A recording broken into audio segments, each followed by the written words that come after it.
Charlie Tarra, a bush tracker, was a rare character, a capable, friendly and intelligent guide and companion to the early explorers and settlers. He was of the Burra Burra tribe. Initially, he served for Lachlan McAllister from Clifton Homestead. In 1838, he attached himself to James MacArthur, son of Hannibal. In March, April, May 1840, Charlie was a member of Strzelecki's expedition to Gippsland. The group was on the brink of starvation after the party ran out of food in their trek across the rugged terrain of Gippsland, through thicket, gale and downpour. They may have perished in the forested ridge-tops and valleys, but they were saved thanks to the bush skills of Charlie Tarra, who fed them raw koala meat. Described in the song, which we will hear in a moment, without him they would be stone dead.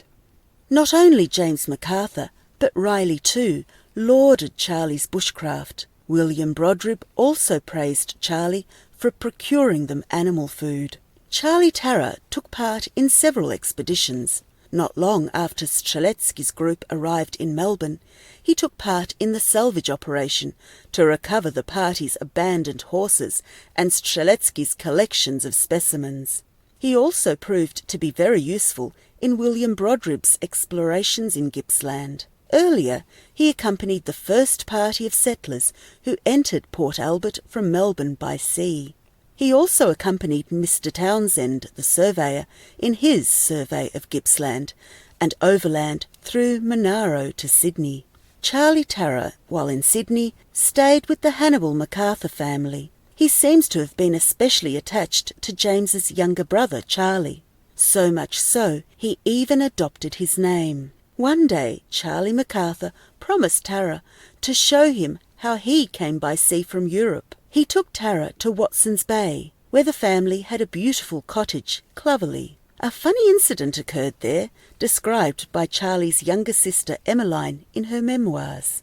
Charlie was brought to Clovelly after dark, and next morning, blindfolded, was led to the edge of the cliff. And when he was allowed to gaze at the sea, he got very puzzled.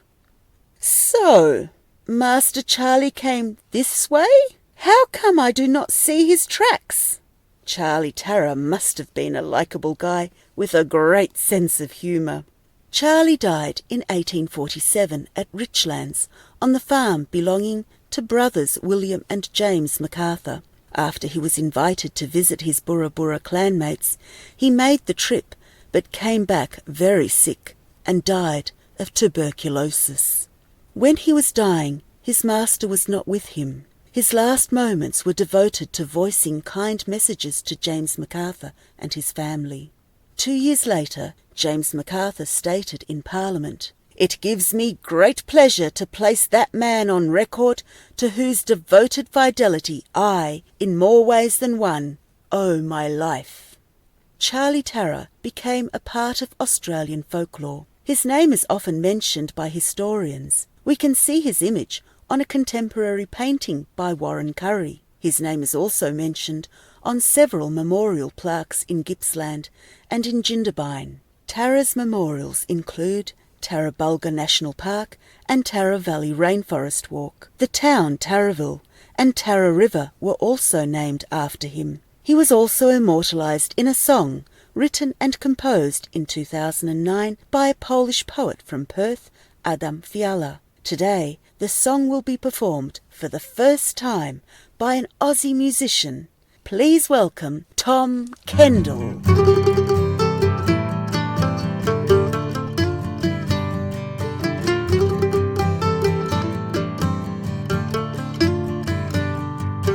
Hey Charlie Tarra, you are my friend. You helped me to climb on so big a mountain. Hey Charlie Tarra, you're a super guy. I'm going with you because you are so smart. You got me koala, you got me a wombat, you got me a lyrebird and water, of course. You gave me a hand when I was in trouble. and without you I would just be stone dead.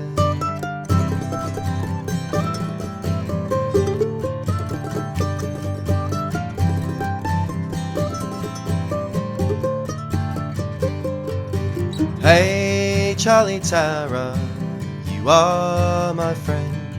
No matter how far my country is from yours, we both together are human souls.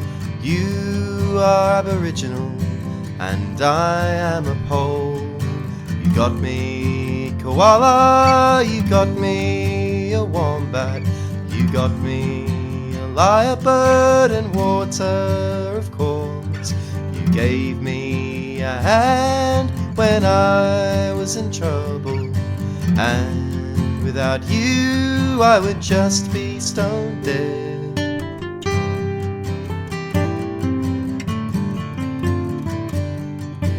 Hey Charlie Tarra,